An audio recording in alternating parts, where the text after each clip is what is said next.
Farmer finds a pregnant young woman trying to pull a cow by herself in the pasture. Comment telling me what you thought of this story, giving a score from 0 to 10, and comment which city you are watching me from.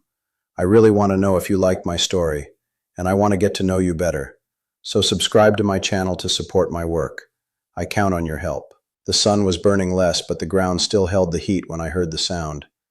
It wasn't a scream. It was something worse. Silence broken by impossible effort. The creak of a rope, the scraping of hooves, a swallowed cry.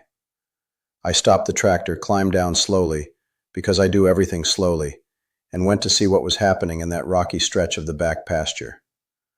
What I found wasn't what I expected. A young woman, clearly pregnant, with her hair tied back in an earth-colored bandana, was trying all by herself to pull a cow that refused to budge.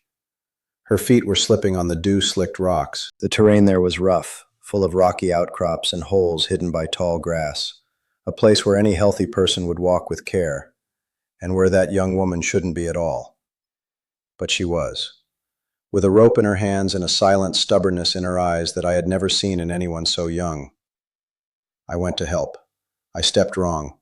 The rock gave way, I stumbled, my hand let go of the rope I had tried to hold with her, and the cow took the opportunity to bolt in the opposite direction, kicking up red dust. The effort that could have taken 2 minutes took 40. In that delay, in a stretch where the fence met a dry ditch, the young woman lost her balance trying to anticipate the animal's movement. The fall was short, but the impact on the rocky ground was enough to scrape her knees and twist her ankle. I reached her, carrying guilt in my chest before I even said a word. She didn't say anything about the fall. She didn't complain. She just got up with difficulty, tested the weight on her ankle, and turned her eyes back to the cow, which was grazing peacefully 30 yards away as if nothing had happened. That woman was named Sarah, and the cow, named Daisy, was all that was left of a life that had fallen apart. I learned this little by little because Sarah wasn't one to talk. She answered in single syllables, looking away when the conversation touched on anything personal. But the body speaks what the mouth keeps quiet. Over the following days, while she rested her ankle, I put the pieces together. Sarah's family had lived on a small leased farm out in the county. Her partner had left suddenly, leaving her 6 months pregnant, drowning in debt, and facing eviction from the lease.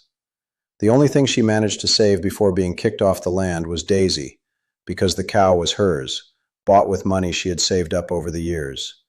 Everything else was left behind. I felt something move inside my chest, an old familiar ache that I thought I had buried a long time ago. Years ago, I had lost my baby daughter after a harsh winter and a series of careless mistakes that I never stopped blaming myself for. I hadn't told anyone that since then. But looking at Sarah, young, alone, pregnant, stubborn, and quiet as a rock in the middle of a river, was like looking at a version of the past I had failed to protect. I offered her and Daisy a corner of the ranch to stay while she recovered. She refused. I insisted. She agreed to 3 days, and stayed for over 2 weeks, not because she changed her mind, but because her ankle got worse before it got better. It was during those 2 weeks that Matt showed up. Matt was the kind of man folks around here called influential, with a tone of voice that meant something else entirely. A big landowner, brother-in-law to the county commissioner, he didn't need to shout to make things happen his way. There was an old dispute between Matt and the estate of the leased land where Sarah used to live. The land technically was still tied up in probate, and Daisy, as the only asset registered in Sarah's name, was an inconvenient piece on that board. If the cow existed, Sarah existed. And if Sarah existed with paperwork and a history in that county, she could complicate the land grab Matt had been quietly orchestrating for months. He didn't want to hurt anyone. He just wanted the cow gone, and for the young woman to leave.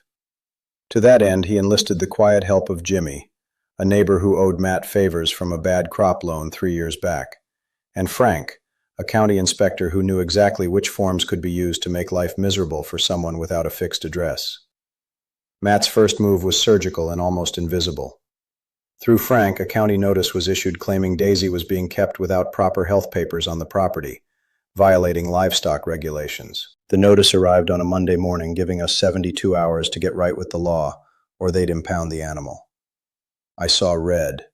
but I had no way to prove the notice was cooked up. I knew Larry, who worked down at the county clerk's office, and asked him to help me make sense of the paperwork. Larry was honest but gutless. When he realized Matt's name was reading between the lines, he backed off and suggested I hire a lawyer. The nearest decent lawyer was 60 miles away. I didn't have a reliable truck. The tractor was my main way of getting around outside the ranch. I went anyway. In a sputtering pickup in the sweltering heat with all the paperwork shoved into a plastic folder I found in a kitchen drawer. The lawyer listened to everything. He asked for 3 days.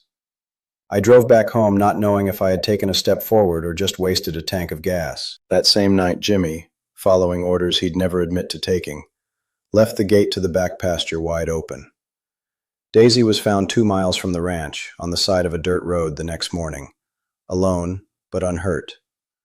I brought her back staggering under my own exhaustion, my knees aching on the rocky ground without saying a word to Sarah about how the cow had gotten out. She knew anyway, she always knew. Martha, the midwife who had been checking on Sarah since early in her pregnancy, and who also happened to be the most well-informed gossip in the county, was the first to connect the dots out loud.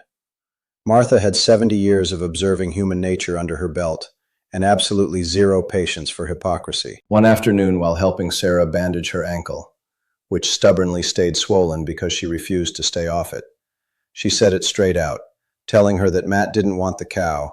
He wanted her to sign a paper saying she never lived on that land, and if she didn't sign, he was going to make her life living hell until she left on her own. Sarah didn't answer, but her eyes for the first time didn't look away. The lawyer came back with good news and bad news. The good: the livestock notice had formal errors. It could be fought. The bad: Matt, anticipating the pushback, had already pulled a second lever.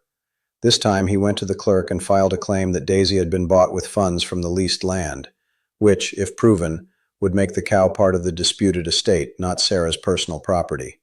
It was a lie, but it was a lie on paper. I felt the weight of that in my chest like a rock from my own pasture. I had almost nothing for proof. Sarah had almost nothing. And Matt had the county clerk, the inspector, and the commissioner on his side. The story of the pregnant young woman trying to hold on to the only thing she had left started to go around town, first in whispers, then loud and clear. Valerie, a retired schoolteacher and founder of the only women's group at the local parish, heard about it and went to visit Sarah personally. She didn't promise anything, just said she'd ask around. What Valerie managed to find out in 3 days of talking after Sunday service would change everything, but not before things got a whole lot worse.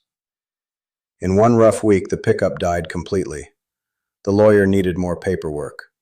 Sarah went into false labor, scaring everyone for a whole day and leaving her exhausted. The cow got sick, a mild infection, but it needed a vet, and the vet charged a call-out fee I could barely afford. I paid it. I sold the last grain reserve I was keeping for next month's planting. It was in that moment, tired, in debt, with my knees aching and my eyes heavy with an old grief that had never ended, that I admitted to Martha what I had kept hidden for years. About my daughter. About the winter. About the feeling that I had failed when it mattered. Martha didn't say it wasn't my fault. She just looked at me and said not to fail this time. Valerie brought what she had found. An old neighbor from the leased land had kept, without knowing its weight, a copy of a handwritten receipt, the bill of sale for Daisy, with the date, price, and Sarah's signature, 2 years before any dispute started. The paper was simple, yellowed, folded in 4, but it was real. The lawyer said it was enough. When Matt's claim went to a hearing at the county courthouse, the receipt was presented. Matt, used to things getting settled before they reached any formal stage, hadn't prepared a solid counter-argument. He tried to pull strings with his brother-in-law, the commissioner, but the judge overseeing the hearing was a young guy, new to the county, who didn't owe favors to anyone. The claim was thrown out. Matt left the hearing laughing, saying he'd appeal, that he had other ways, that this wasn't even close to over. And for a week it seemed he was right, because he actually tried one more maneuver, this time claiming irregularities in Sarah's residency contract on the property. The tension returned. I lost sleep. Sarah went quiet again the way she did when she was scared. But Valerie had done more than find a receipt. In the weeks prior, She had talked with other women who had gone through similar situations with Matt. Old cases, never filed formally, buried by shame or fear. This time, 4 of them decided to sign affidavits. They weren't direct proof related to Sarah, but they were a pattern. And a pattern in the right hands turns into an investigation. The investigation caught up with Matt before he could play his last card. He was arrested on a Thursday morning, charged with coercion and fraud across multiple cases. He bonded out in hours, as he expected, paid the bail, made the right call, walked out the station doors laughing like it was a minor inconvenience. But the charges stuck, and the names of the women who signed stuck, and the investigation stayed open. In the months that followed, while Sarah gave birth to a healthy baby girl she named Daisy, like the cow, because she had that kind of quiet, stubborn humor, while I planted again with seeds that Valerie and the church group had scraped together on their own, while the community wove itself around those two like a safety net nobody planned but everyone needed, Matt was slowly swallowed whole by the very lawsuits he had ignored. The final prison sentence came nearly a year later, built on a mountain of evidence he thought would never see the light of day. He watched it happen from inside a cell, without enough pull to buy his freedom this time, while outside, a rocky ranch in the heartland produced its first good harvest in years. And a little girl named Daisy took her first steps on ground that now was safe to fall on. I look at Sarah on the porch, with her daughter in her lap and the cow grazing peacefully in the back pasture. The sun burns a little less now. The ground holds less heat. And I, who learned to live alone with the ache locked in my chest, learned that sometimes life gives you a second chance not to fail. Sometimes, when you least expect it, fate puts you on a rocky stretch of pasture and makes you choose. Step wrong and let it happen, or step firm and make it right. I stepped firm. And this time I didn't fail. If you like this video, please subscribe to my channel. I promise to bring videos every day that will make your life happier. Comment what you thought of my story, giving a score from 0 to 10, and thank you very much.